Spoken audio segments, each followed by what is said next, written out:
জানো তো, প্রেগনেন্সি এমন একটা জিনিস, একদিকে খুবই আনন্দের জিনিস, আমি প্রথমবার মা হব, কিন্তু অন্যদিকে শরীরের খুব কষ্ট, মনের চিন্তা ভাবনা, সব দিক দিয়ে খুবই অসুবিধা।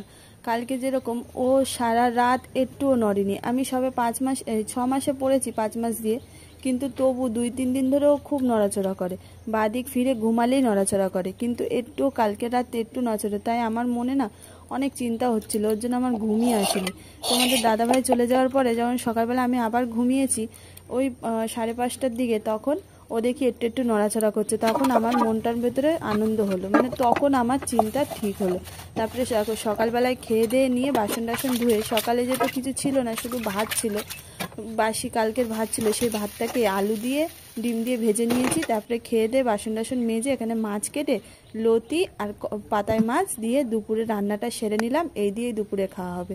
এই মাছটা আমি ঠিক চিনি না কি, তবু রান্না করি।